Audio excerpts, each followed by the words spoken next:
going on. This is a learning process, and sometimes it's a very difficult learning process for a lot of people. Okay?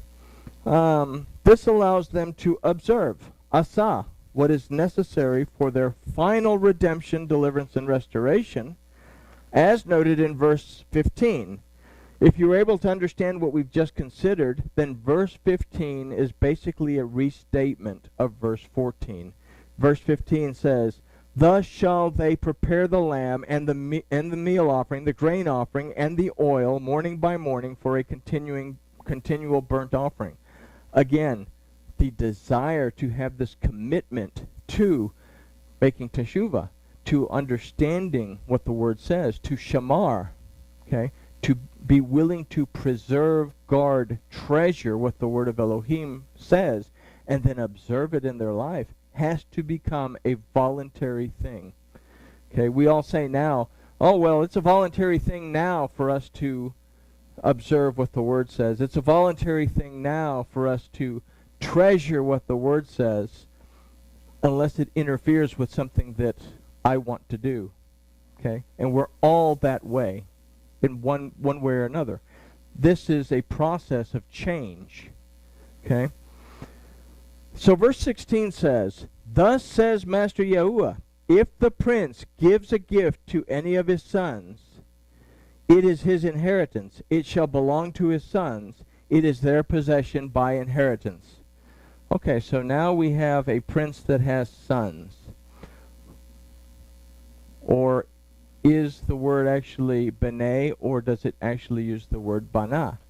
This is a question to ask, because we have Scripture has changed quite a bit. So what we can consider from this verse, if we consider the root of sons, b'nai, which is bana, meaning restored and established, is that those who believe and receive the instruction of the prince, those who will seek to learn from and be guided by a complete Israel, and seek to shema, to perceive, discern, and understand, and shamar, preserve and observe the word of Yahuwah, they shall receive the inheritance, life in the world to come, the promised land, the Garden of Eden.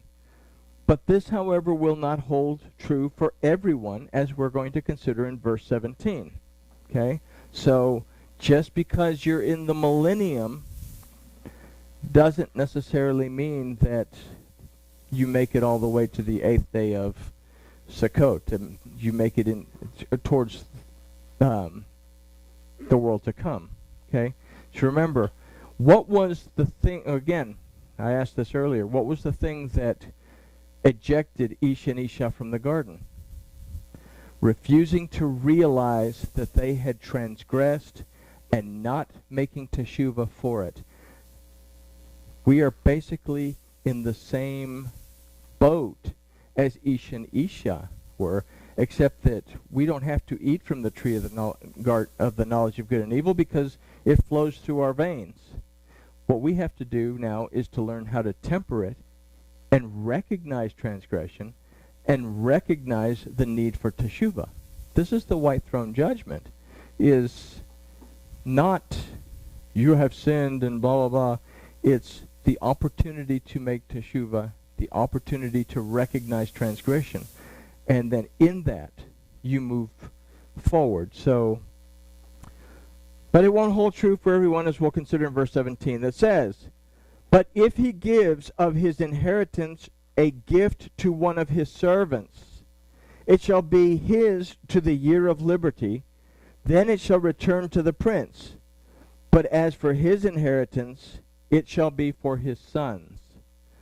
So the word for servants here is me'achavad.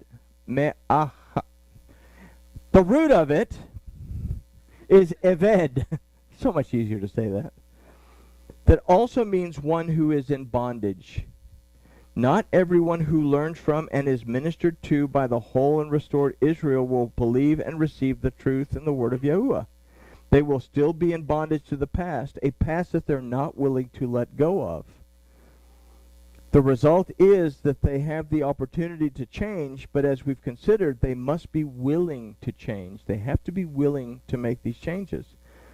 The phrase, "to the year of liberty," is ad shanat haderor, from the root ad that means in the direction of, and comes from the root ada that means to take away.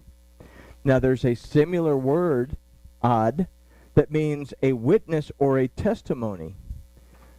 So why is this important? If we consider the most important commandment as given by Yahusha at Mark 12:29, and we're going to take this from Devarim 6:4, is Shema Yisrael, Yahuwah Eloheinu, Yahuwah Echad. Hear, O Israel, Yahuwah your Elohim, Yahuwah is one. Does anybody notice something interesting about the way this is written in the Hebrew?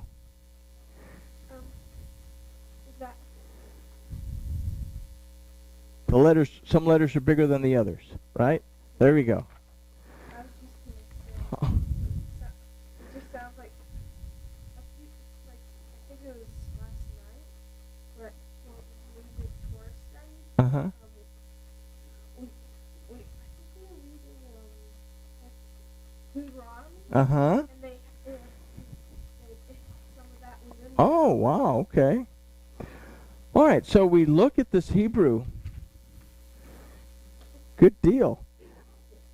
Note that the ayin and the dalet are enlarged. These letters are going to spell odd. If the people of the land as individuals cannot perceive, discern, and understand that Yahuwah, their Elohim, is above them, and that to be in a relationship with Yahuwah requires that they be in agreement with His Word, then their witness and testimony is not true, and as a result, their inheritance is forfeit. Okay? So there's a little bit of difference in giving it to his servant, that he's giving land to someone, but that person is still in bondage to a past that they don't want to let go of.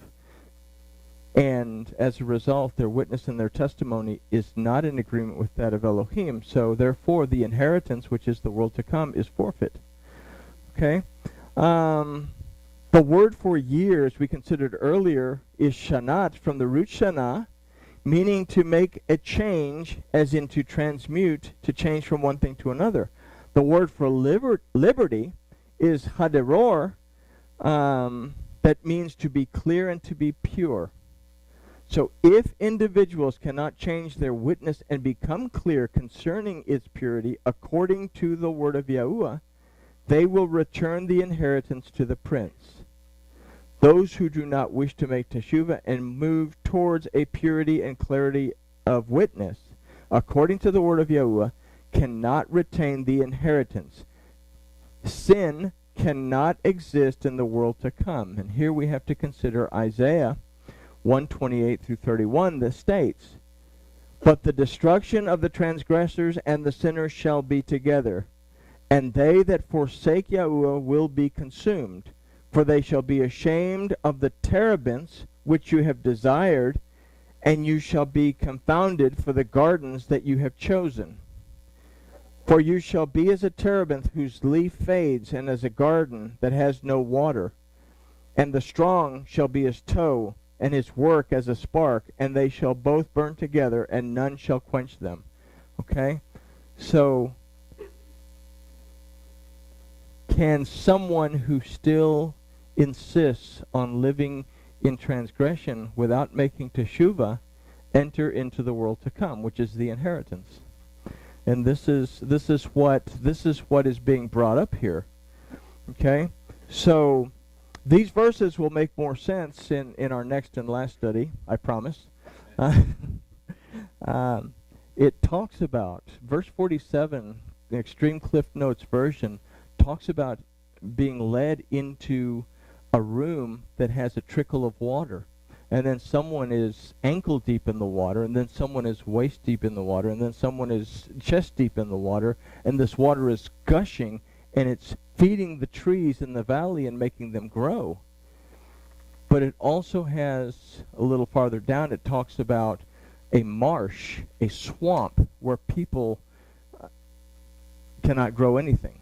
Okay, so basically, I'm not going to give it away, but there's two levels there's levels of growth, and there's also levels of stagnation, which there is no growth.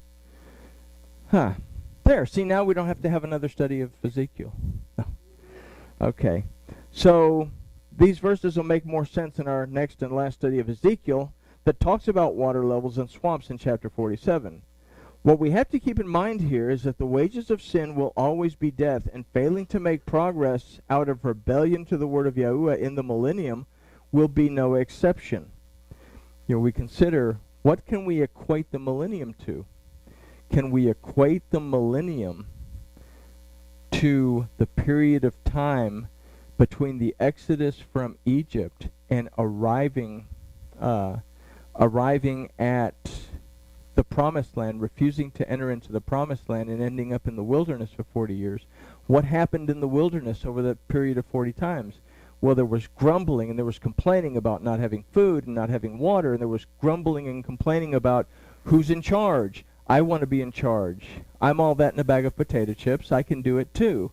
Even though Elohim has said that Aaron should be in charge, I want to be in charge. And the land swallows up 250 people. And so we see this helical thing happening again. So what we keep in mind is that the wages of sin are always going to be death. Failing to make progress out of rebellion to the word of Yahuwah in the millennium will be no exception.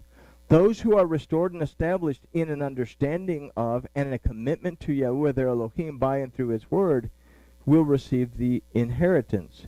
Those who refuse will lose it. And it's a very simple matter. Again, we're not playing harps on clouds. It's a learning process, and a learning process that involves learning to recognize when we transgress, learning to be willing to make teshuvah, and understanding that making teshuvah is not a bad thing. We think, oh, I have to repent. It makes us a bad person because we did something wrong in the first place. No, repenting, making teshuvah, turning around from it, actually restores us back to a state of being where we are in a correct state of being. So, verse 18, moreover, the prince shall not take the people's inheritance. The prince will not take the people's inheritance, to thrust them wrongfully out of their possession. He shall give inheritance to his sons out of his own possession, that my people be not scattered, every man from his possession. It will not be the prince that makes this decision. The restored Israel exists to teach and to minister to the people of the land, not to pass judgment. Okay? The prince shall not take the people's inheritance, nor thrust them wrongfully out of their possession. Can a teacher and a minister be wrong if he judges someone? Absolutely. Okay? So, it is not the prince's job to judge. Okay? Yahuwah will decide that my people not be scattered, every man from his possession. The word used for man in this particular phrase is not Adam. It is Ish, that represents the physical aspect of worship. The word for scattered is Yifutsu, which I had a great deal of fun saying because it's a really cool word, Yifutsu, that also means to spread, as in to spread a disease, which is exactly what sin is. Why did they put the lepers outside of the camp? So it wouldn't spread to the other people. Leprosy is a representation of sin. If you have sin, if you have lashon hara, you put it outside of the camp so it doesn't affect the rest of the people. Okay? The word for scattered, yifutsu, also means to spread, as in to spread a disease. Spread a disease, which is exactly what sin is. Yahuwah determines who is seeking to shema and shamar his word according to the conditions of their hearts and what is truly inscribed on him. He will not allow false worship in the millennium, and he certainly will not allow false worship, transgression that comes from it, and sin to spread into the world to come. Okay? One of the worst phrases that I hear is, I can do whatever it is that I'm doing because I'm doing it the right attitude. God knows the heart. And that's a scary thing. because my heart has to be in the right. I'm going to say it this way. It may sound funny, but I think you'll understand. My heart has to be in the right frame of mind, because this is what Yahuwah sees. Okay? He will not allow false worship in the millennium. He will not allow it to take hold and spread as it did in the age of the Adam. What happens if it happens again in the millennium? Well, then we start all over again. Okay? So, the millennium is called the day of Yahuwah. It is Yahuwah Elohim's time to bring about the necessary changes in humankind, but humankind will still have to choose. This state of being will lead them to their possession, the world to come, or away from it. So it is in this period of time that we're faced with the exact same choice that Ish, the man, and Isha, the woman, had in the garden. We can choose to make the right choices, and if we transgress making the right choices, we have the ability to choose to make teshuvah and recognize it, or not. And that's the whole big thing about the Torah all through, is that Elohim will not interfere with our free will to choose, but we must be willing to be in agreement with the word that he gave, the instruction that he gave, for us to be able to successfully within his creation and in a relationship with him. So we're going to consider these final concepts in the water and the swamp of chapter 47. All of this hopefully will become a lot clearer when we look at the water and the swamp of chapter 47. But I guess with that, we can say grooviness has been achieved, and